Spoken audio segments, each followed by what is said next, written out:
नमस्कार जय जगन्नाथ।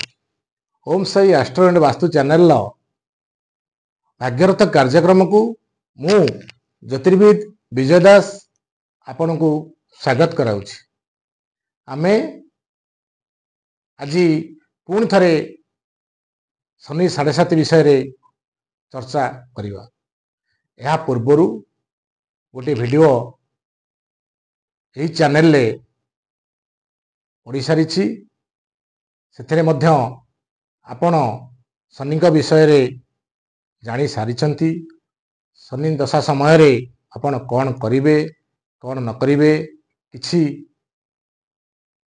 उपाय आपण पाइछंती। एई वीडियो माध्यम रे आपण बहुत गुडे तथ्य एवं उपाय प्रतिकार आपण पाई परिवे। आज आमे जो विषय चर्चा करने को जाउछंती ताहला शनि 7:30 बा शनि सप्ताह। शनिदेव मार्च 29 तारिख ठारू पूर्व भाद्रपद नक्षत्र मीन राशि रे अवस्थान करुछंती। एही समय रे कुंभ राशि रो शेष चरण, मीन राशि रो मध्य भाग बा जन्म बा द्वितीय चरण कहि परिबा एवं मेष राशि व्यक्ति मानकर प्रथम चरण चली। शनिदेव को कोपदृष्टि निस्तार पाइबा पाई आमको शनिदेव पाखरे नतमस्तक हेबाक पड़िबो। शनिदेव को गुहारी करबाक पड़िबो। शनिदेव को कृपापुष्टि हेले आमर समस्त दुख लाघव होई आशीर्वाद रे परिणत हो, जहा आमर जीवन जापन शैली को सुखमय करि चलिबो। शनिदेव अनेक दुख क्लेशदाता ग्रह बोली कही थांती। प्रकृत रे शनिदेव सैया नुहंती। मनुष्य पूर्व जन्म हेउ किंबा एई जन्म रे जो सबु कुकर्म करिछि तार कुफल सर्वदा व्यक्ति उपरे तार प्रभाव पड़ी थाए।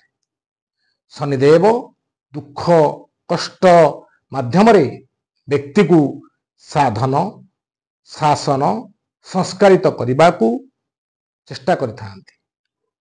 भल मनीष गढ़ी तोलिबा को शनिदेव सदा सर्वदा चेष्टा करती। शनिदेव को आमे संतुष्ट करि पारिले आमे दुख बदल रे सुख भोग करिबा। आज मु किछि सूत्र कहवा को जाउछि, जो सूत्र को आपण अवलंबन कले आपण को दिन सुखमय हेबो। तेबे से सूत्र गुड़िक कौन ना, आपण सर्वदा दिन दुखी पतित पीड़ित व्यक्ति मानंकु प्रति दयाशील हुंतु। पशु पक्षी समस्तंक मध्यरे ब्रह्मंकर दर्शन करंतु। लघुजन बा नीचजन को प्रति अश्रद्धा कले शनिदेव रुष्ट हुंती। आपण शनिदेव कृत पीड़ा आपण जानिबे केमिति? जदि आपण को कामरे अजथा विलंब हेउछि, बाधा सृष्टि हेउछि, तेबे जानंतु आपण शनि को कोपदृष्टि रे अछंती। सेहीपरि शनि 7:30 समय रे व्यक्ति विशेष उपरे जो प्रभाव पड़ी थाए सेथि मध्यरु संपर्क रे चैलेंज रो सम्मुखीन होबाक पड़े। दाम्पत्य जीवन दैनंदिन रोजगार भागीदारी रे प्रभाव पड़ी था। एपरिकी विवाह योग्य होइथिले मध्य विवाहर विलंब आसपा, स्वास्थ्य समस्या देखा दिए, दीर्घकालीन रोग किंबा रोगपति संवेदनशीलता को सूचाई थाए। आर्थिक प्रतिबंधक अस्थिरता किंबा धन संग्रह रे असुविधा सृष्टि करि पारे। तेणु शनिसप्तार पीड़ित व्यक्ति माने सर्वदा सचेतन सतर्क रुहंतु। अंक 7:30 समय रे मीन राशि व्यक्ति माने कौन करिवे भल भावे आपण ए भिडियोटी को देखंतु एवं अनुसरण करंतु। आपण लाभवान हेबे। आपण सन्निकृत पीड़ारू निश्चय मुक्ति पाइबे। कौन करिवे ना आपण केबे भी निशाद्रव्य सेवन करंतु नाही। आपण मंदिर को जाउथिबे किंतु घरु बाहरी जतबे मंदिर को जाउछंती खाली पादरे जांतु। आउ कौन करिवे ना कला घोड़ा नालरे मुदी तैयारी करी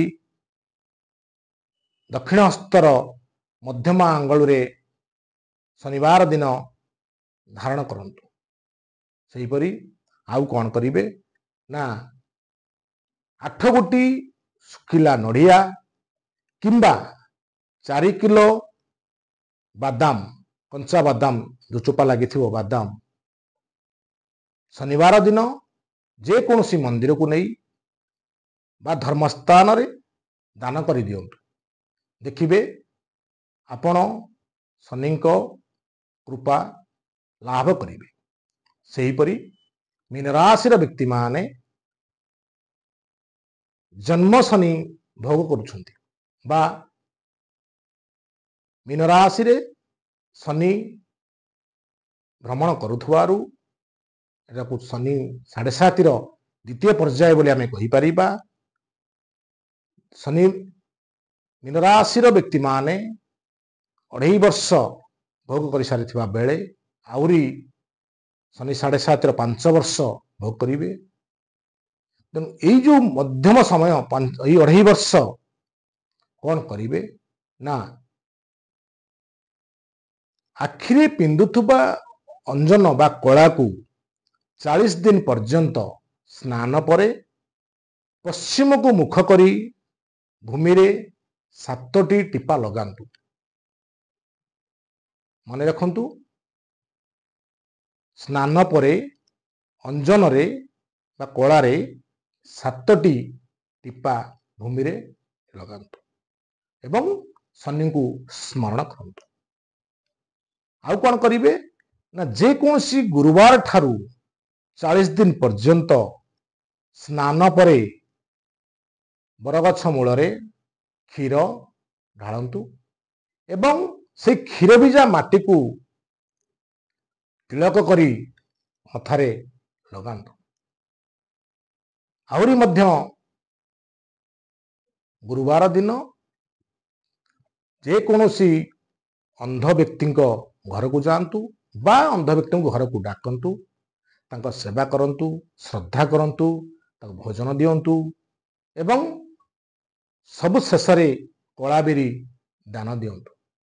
देखिबे शनि कृपा निश्चय लाभ करिवे। आ रहिला शेषरे कुंभ राशि व्यक्ति माने कौन करिवे ना कुंभ राशि व्यक्ति मानकर एटा शेष भाग बा तृतीय चरण। कुंभ राशि व्यक्ति माने सबुठु बेसी सतर्क रहिबा को पड़िबो। कहारी को कथा देई ठकिबे नाही, कौनसी निशाद्रव्य सेवन करिवे नाही, माछ मांस आदौ खांतु नाही, विशेष करी परकिया प्रीति ठारू दूरे रुहंतु। सेहीपरि तंबा पैसा 8टी लेखाएं प्रत्येक शनिवार बही जाइथुवा जल रे ଭସାଇ ଦିଅନ୍ତୁ। ଏହି କ୍ରିୟା 4 ଶନିବାର କରନ୍ତୁ। ଆଉ କଣ କରିବେ ନା କଳା ବିରି 500 ଗ୍ରାମ ସ୍ନାନ ପରେ ଶନିବାର ଦିନ ଜଳରେ ଭସାଇ ଦିଅନ୍ତୁ। ଏହି କ୍ରିୟା 10ଟି ଶନିବାର କରନ୍ତୁ। ଆପଣଙ୍କ ଉପରେ ଶନିଙ୍କର ପ୍ରଭାବ ହ୍ରାସ ପାଇବା ସହ ଆପଣ ଶନିକୃତ ପୀଡ଼ାରୁ ନିଶ୍ଚୟ ମୁକ୍ତି ପାଇବେ। ଏଇଭଳି ଭିଡ଼ିଓ ଦେଖିବା ପାଇଁ ଓମ୍ ସାଇ ଆଷ୍ଟ୍ରୋ ଆଣ୍ଡ ବାସ୍ତୁ ଚ୍ୟାନେଲର ଭାଗ୍ୟରଥ କାର୍ଯ୍ୟକ୍ରମ ସହ ଯୋଡ଼ି ହୁଅନ୍ତୁ। ନିଶ୍ଚୟ ଆପଣ ଲାଭବାନ ହେବେ। ରହିଲି, ନମସ୍କାର, ଜୟ ଜଗନ୍ନାଥ।